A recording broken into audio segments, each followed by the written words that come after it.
Hello and welcome along to this Motivation Matters Live, wherever you're watching it. It might be on LinkedIn, or my YouTube channel, or my Facebook page, the Reluctant Leader Academy. So welcome along.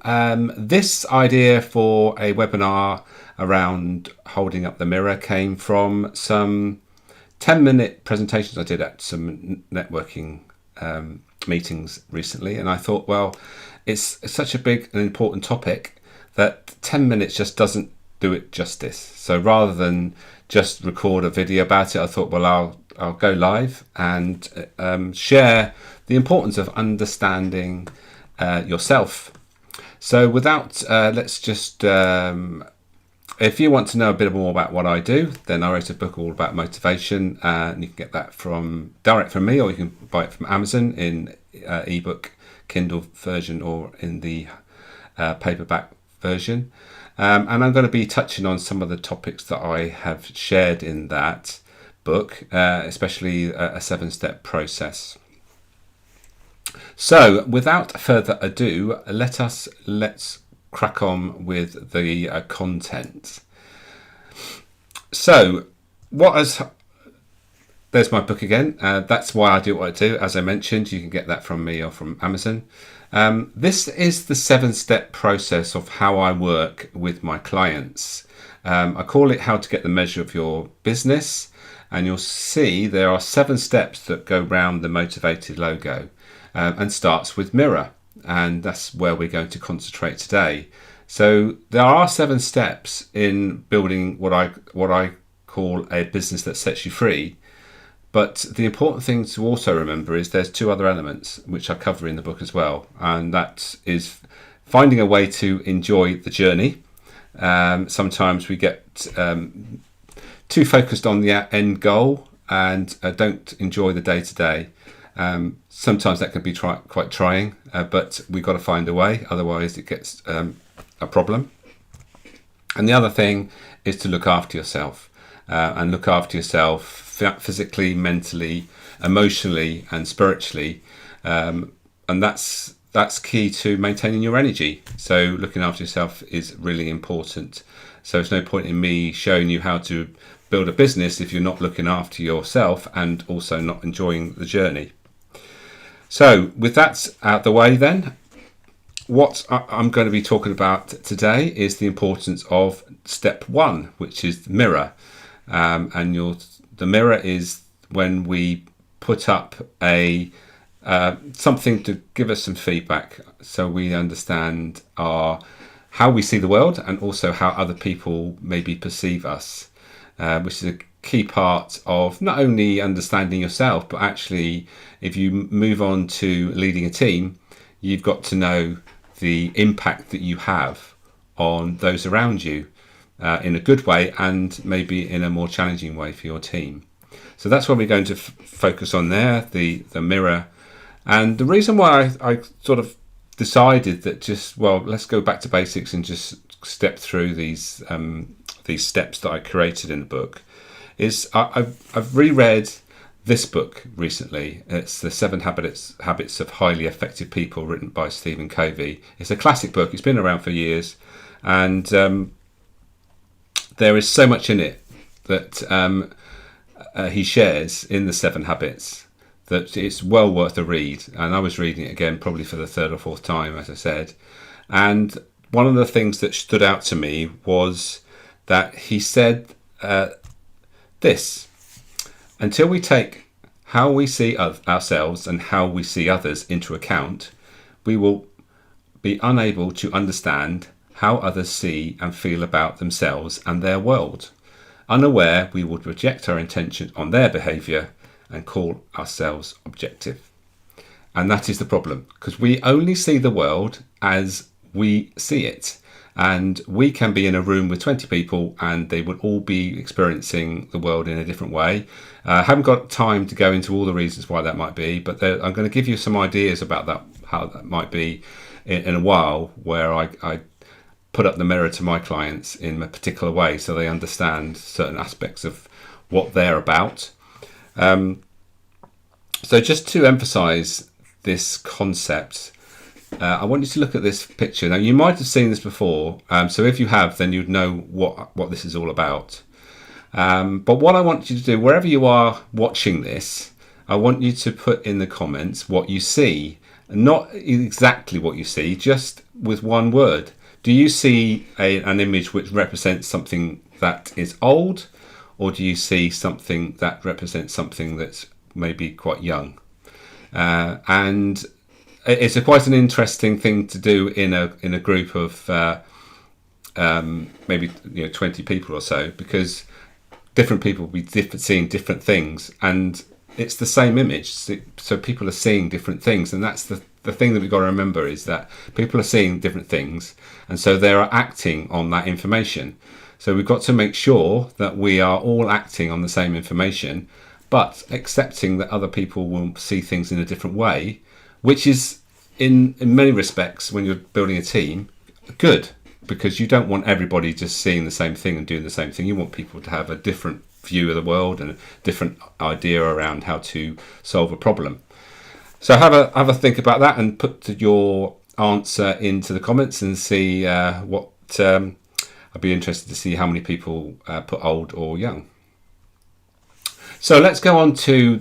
I'm going to share with you three main ways what I help my clients, particularly put up the mirror and understand themselves. So the first one is the motivational map. I talk a lot about the motivational map and the output.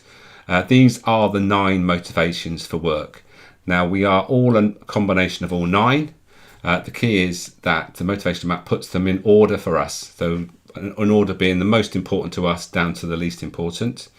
And so in this video, I'm going to concentrate on our most important motivator and how that affects how we see the world, and also how we act and react to things. So let's give you a few examples of how this shows up. So let's think about someone who has their most important motivator is creativity. So they seek innovation, identify with new and expressing creative potential. So they want new things to be created, and that's what gets them motivated. With that in mind, think about this person, that person I should say, working with this person. Now this person has their number one motivator as the defender. And what the defenders want, they are motivated by security, predictability, and stability. Now, I don't know about you, but those two descriptions, the defender and the creator, are quite different in what they're thinking about, what they want to happen. And this is the key thing, that first of all, understanding your own motivation is really important to understand how you get your motivations fulfilled in your work. But then the next step is to how that affects the way you perceive other people. So going back to Stove Covey's comment about accepting and understanding how other people see the world, this is how we can see the world, by understanding your own motivation, but also understanding what they're motivated by and what that actually causes them to do with regards to the actions they take. Because bearing in mind, motivation is the reason we do something. Some people get confused about motivation, because there's sort of motivational speakers, but motivational speakers really can't motivate you unless they know what motivates you. Some speakers, if you bought into their marketing, will know what motivates you, because you bought into their marketing, and they will be continually giving you the same message. But if you just turn up randomly to a motivational speaker, can they motivate you? I would say they'd probably be more likely to inspire you. If they're a good speaker, rather than motivate you. But just something to think about. So motivation is the reason we do something. So let's give you another example of where motivations could, as we call it, clash. They don't always clash, but these are potential clashes within a team. So here's someone who is motivated by, this has the director motivator as the most important. So they seek power, influence, control of people and resources. They want to be in charge, basically. And then let's compare it to someone that is a high spirit. So they have freedom, independence and making their own decisions as the most important motivators. That's where they get their energy from. So imagine these two people working together. One wants to be in charge of people and resources, and one person wants to be independent and make their own decisions and seek freedom. So you can see how that could potentially cause a clash in the team. If they're trying to work together, they're almost like talking a completely different language. One wants to control and one wants to be free, and you can see how that they're sort of pulling apart or going in different directions. So there's another example how just by highlighting someone's motivations, then we can potentially head off a conflict in a team. But most importantly, what we want to do is actually use these motivators, the top motivators, to make sure they're being fulfilled for the individual, and they're being there's a benefit for the team, and they're using those key motivations for the benefit of the team. So let's just show you just one more example then. So here's in this example, there's someone that is driven by the builder. That's the drive for money, material satisfaction, and above average living. And imagine them working with someone who's motivated by seeking meaning, making a difference, and providing worthwhile things. So one person wants to make money, one wants to make a difference in the world. Now, those two things are quite different and can also cause a conflict if we don't really understand what the purpose is for each one of those individuals. But a team wants or needs both those things to be efficient and also to have a clear purpose. But we don't want those different motivations to cause a problem. So we need to make sure that they become strengths in the team. And as I write about in my book, is that about embracing our differences. And once we embrace our differences, understand that we all bring different things to a team, that's when we get the most from everybody. We're not treating everybody the same.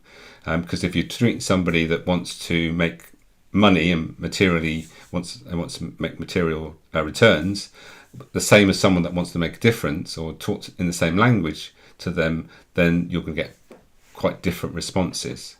So this is important for the individuals, the two individuals, but it's also it's important for a team leader to understand the different motivations in their team, because I'm going to go on to behavioural styles and personalities in a second.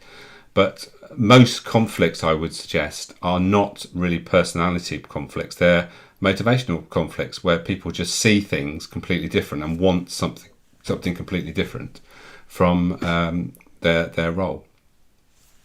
So if you've got any comments about this, if you've completed a motivational map, I'd be really interested to find out whether you've had any conflicts like this in your own map, and also maybe working with somebody else that you know is very, very differently motivated. I definitely have had many instances over the years where I've definitely had different motivations to someone that I've been having to work quite closely with and run a business with. So that's motivation. The next thing that I hold the mirror up to my clients is this is what I call this is the tool called a color persona. So this is about behavior styles. So we've talked about motivation. That's why we come to work, the things that we want from our work. This is how we do what we do. So we all have different preferences around the way we go about doing things. And you'll see that the green is highlighted there.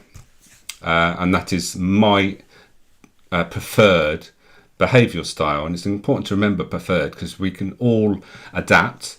And one of the things about leadership is we've got to use all four energies to be effective. If we only stay in our comfort zone, doing the things that we feel comfortable about, then we're never going to really get the best from others, because we don't really move into those things that are actually going to generate different outcomes from our own preferred style.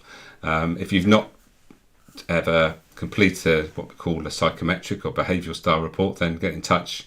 Colour persona is very simple, takes about 20 minutes to complete, and it'll give you a good idea with regards to your own behavior style and how you might be challenged by other people's behavior style.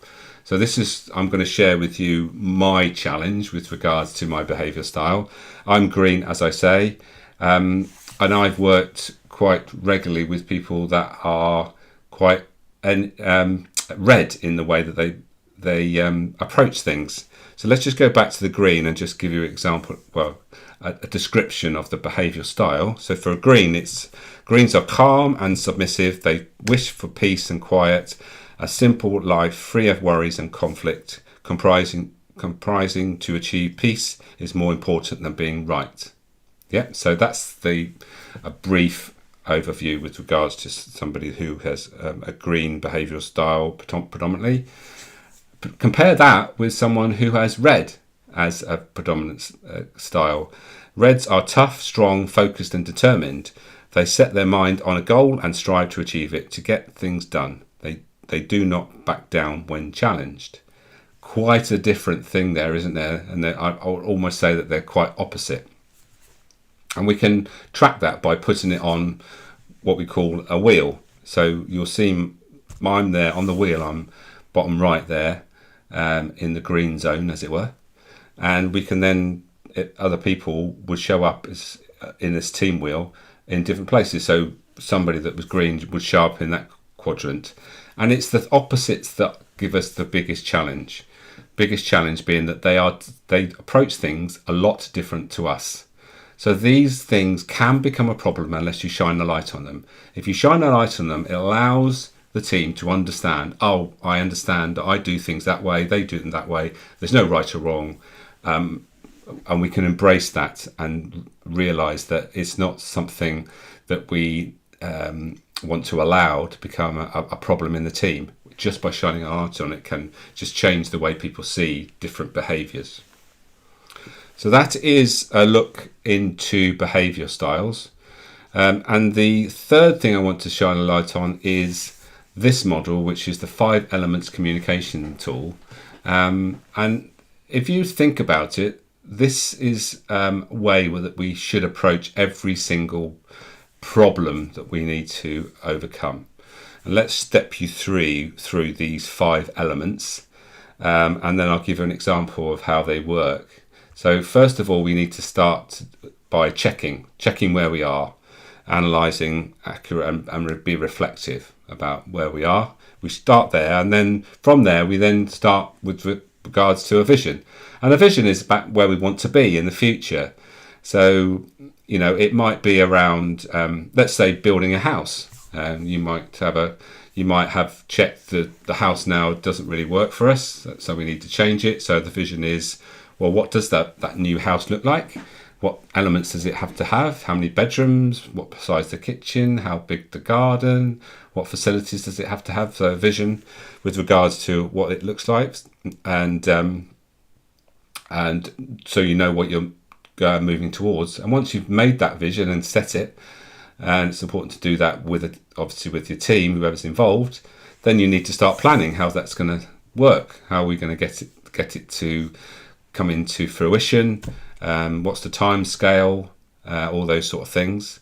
Once you set all those things that need to happen, next step is to facilitate, get the things that we need to allow it to happen. So in the case of a house, it will be, how many bricks do we need, and all those things that all the fixings that we need, all those sort of things, and ultimately how much money do we need to get the house to where we want it to be. So facilitating's important, and once we facilitated, we've got everything sorted with regards to what we need and facilitated, the next thing is the doing. It's the building of the house, so that we put it all together and see what happens. And once we've finished the house, what do? Well, we check again. We check, how is it as we want it? Is there anything we need to tweak?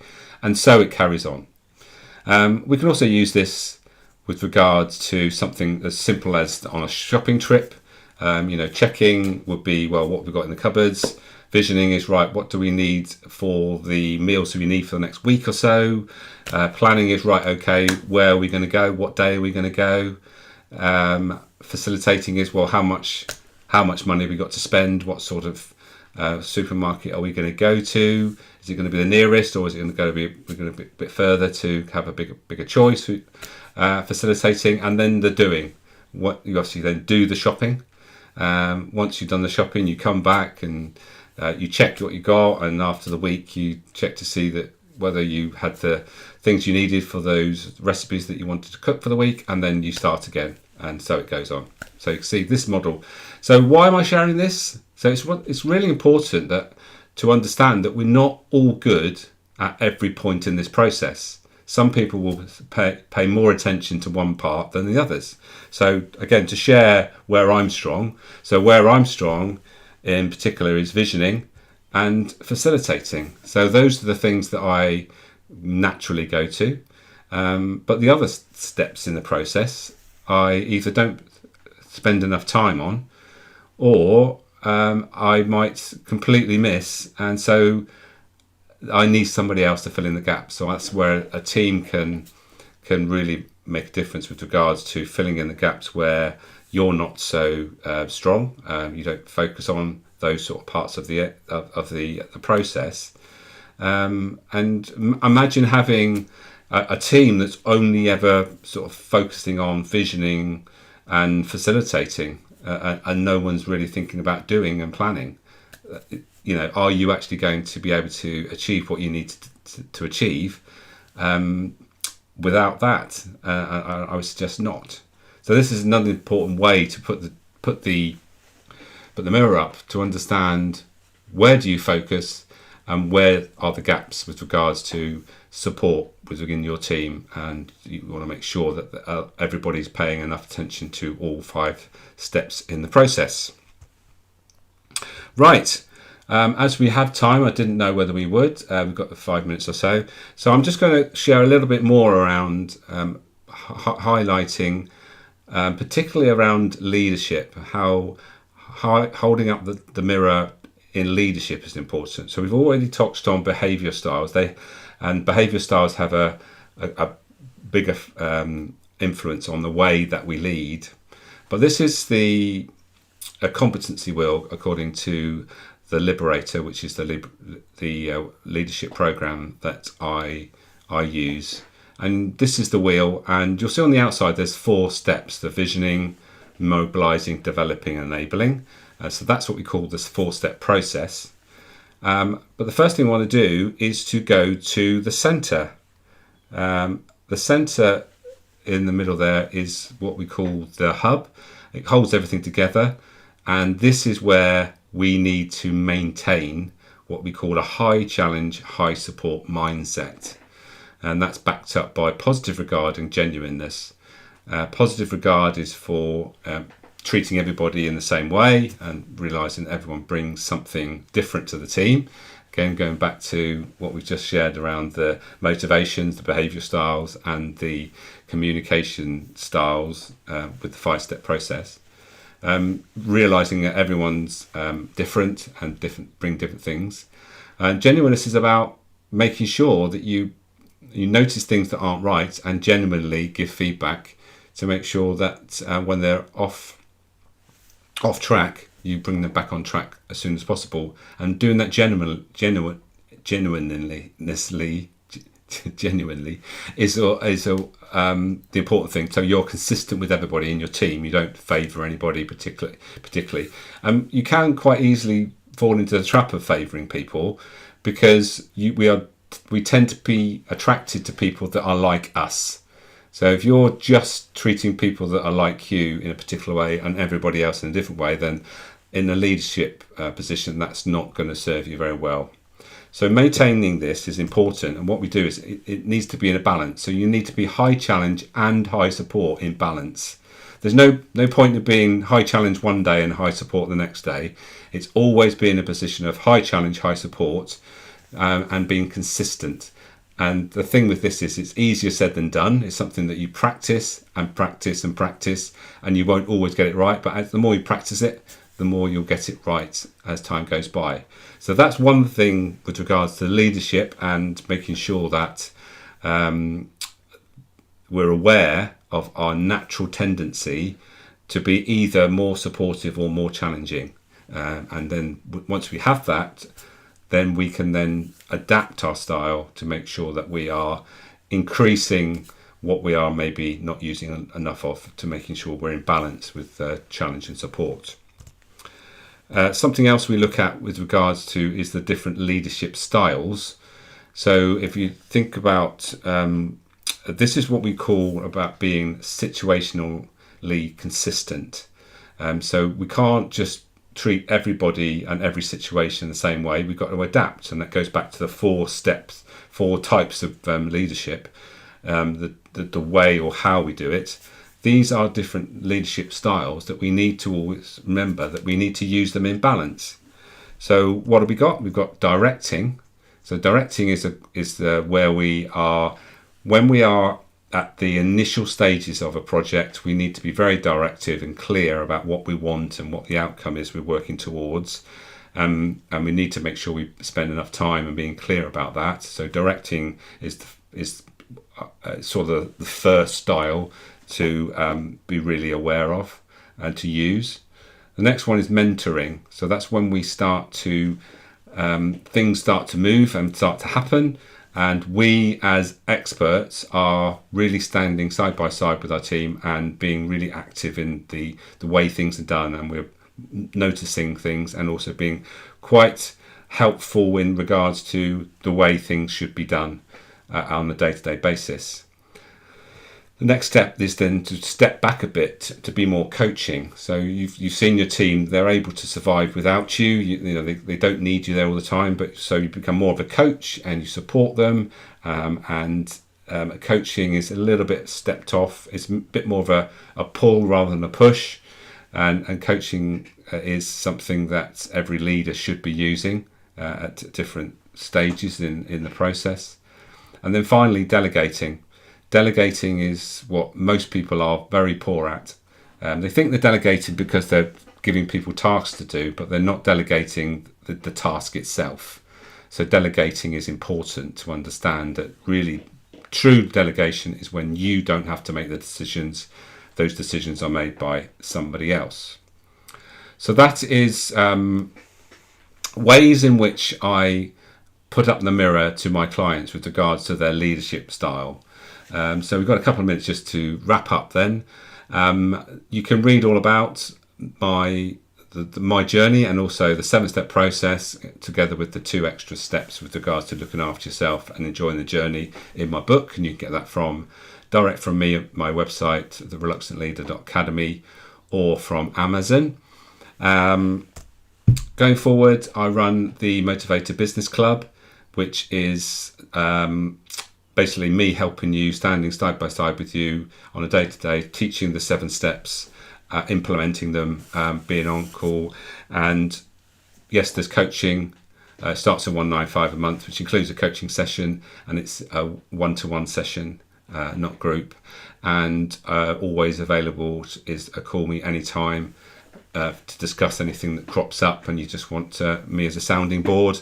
That's how it works. And there we have it. So there's the 7 steps wrapped around by the enjoy the journey and look after yourself.